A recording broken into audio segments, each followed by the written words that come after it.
വിശുദ്ധ ലൂക്ക അറിയിച്ച സുവിശേഷം 10-ാം അധ്യായം 38 മുതൽ 42 വരെയുള്ള തിരുവചനങ്ങൾ. അവർ പോകുന്ന വഴി അവൻ ഒരു ഗ്രാമത്തിൽ പ്രവേശിച്ചു. മർത്ത എന്നു പേരുള്ള ഒരുവൾ അവനെ സ്വഭവനത്തിൽ സ്വീകരിച്ചു. അവൾക്ക് മറിയം എന്നു പേരായ ഒരു സഹോദരിയുണ്ടായിരുന്നു. അവൾ കർത്താവിന്റെ വചനങ്ങൾ കേട്ടുകൊണ്ട് അവന്റെ പാദത്തിങ്കലിരുന്നു. മർത്തായാകട്ടെ പലവിധ ശുശ്രൂഷകളിൽ മുഴുകി വ്യഗ്രചിത്തയായിരുന്നു. അവൾ അവന്റെ അടുത്തു ചെന്ന് പറഞ്ഞു, കർത്താവെ, ശുശ്രൂഷയ്ക്കായി എന്റെ സഹോദരി എന്നെ തനിയെ വിട്ടിരിക്കുന്നത് നീ ശ്രദ്ധിക്കുന്നില്ലേ?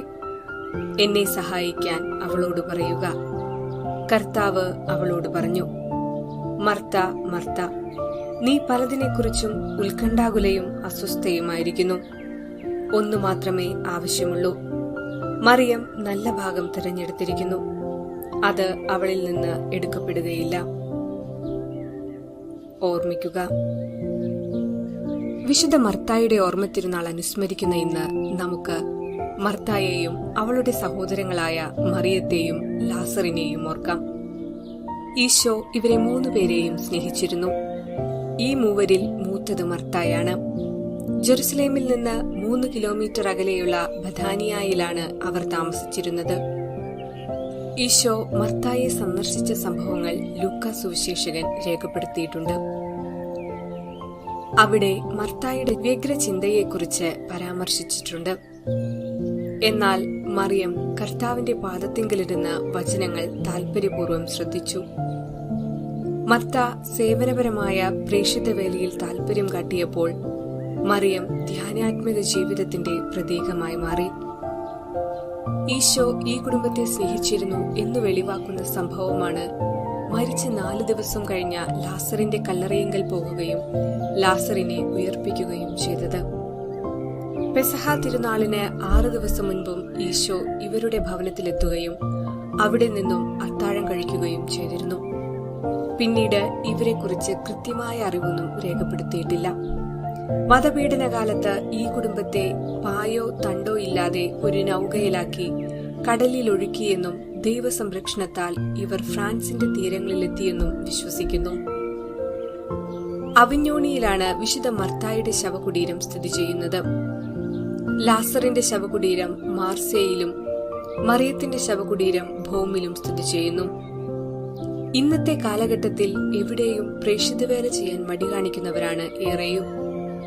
എന്നാൽ മർത്തായുടെ തീക്ഷ്ണമായ പ്രേക്ഷിത വേലയിൽ നിന്നും നമുക്കും ഈ ദൗത്യത്തിന്റെ ക്ലേശങ്ങൾ മനസ്സിലാക്കി മറ്റുള്ളവർക്ക് സേവനം ചെയ്യാനുള്ള നല്ല മനസ്സുണ്ടാകുവാൻ വേണ്ട മധ്യസ്ഥം വിശുദ്ധ മർത്തായോട് അപേക്ഷിക്കുകയും എല്ലാവർക്കും ഈ വിശുദ്ധയുടെ പ്രേക്ഷിത ദൗത്യം ഉൾക്കൊണ്ട് ജീവിക്കുവാൻ വേണ്ട കൃപയ്ക്കായി പ്രാർത്ഥിക്കാം.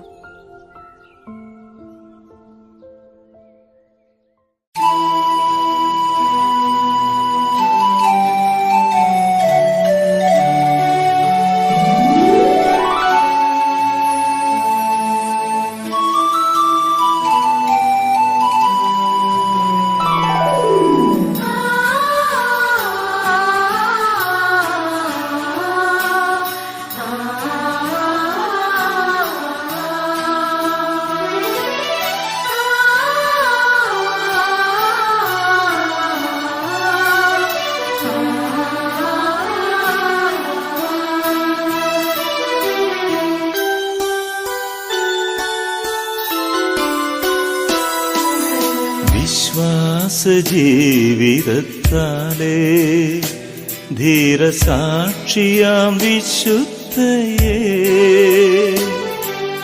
ബദനിയായിലെ മർത്തായെ ഞങ്ങളിൽ കൃപ ചൊരിയേണമേ. വിശ്വാസ ജീവിതത്താലേ ധീരസാക്ഷിയാം വിശുദ്ധയേ ബദനിയായിലെ മർത്തായെ ഞങ്ങളിൽ കൃപ ചൊരിയേണമേ. ഞങ്ങളിൽ കൃപ ചൊരിയേണമേ. വിശ്വാസ ജീവിതത്താലേ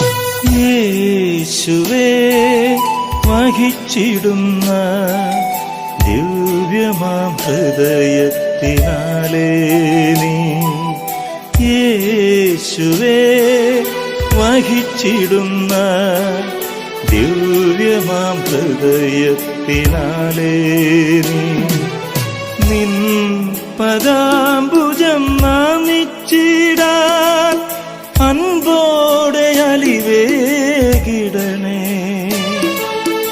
അൻപോടെ അലിവേകിടണേ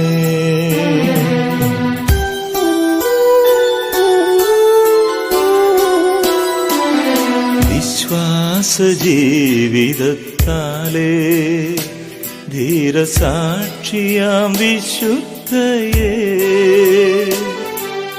ബദനിയായിലെ മർത്തായി ഞങ്ങളിൽ കൃപ ചൊരിയേണമേ ഞങ്ങളിൽ കൃപ ചൊരിയേണമേ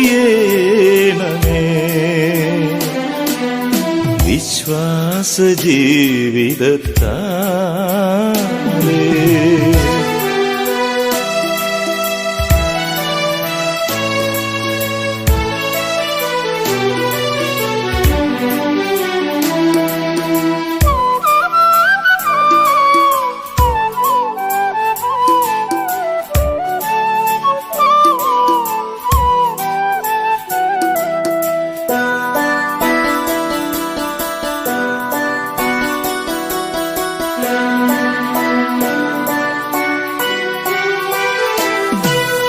ജീവിത വ്യഥകളാലേ ഭൂമിയിൽ വലഞ്ഞിടുമ്പോൾ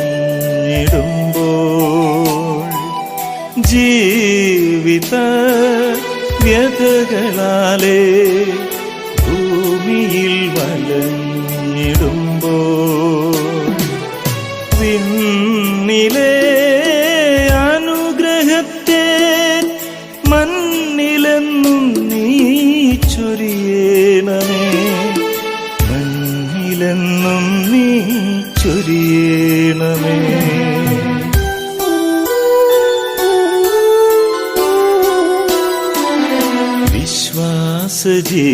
വിശ്വാസജീവിതത്താലേ ധീരസാക്ഷിയാം വിശുദ്ധയേ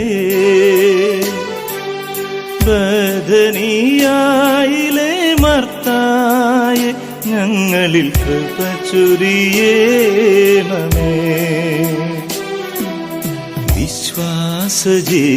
വിശ്വാസജീവിതത്താലേ ധീരസാക്ഷിയാം വിശുദ്ധയേ ബദനിയായിലെ മർത്തായി ഞങ്ങളിൽ കൃപ ചൊരിയേണമേ ഞങ്ങളിൽ കൃപ ചൊരിയേണമേ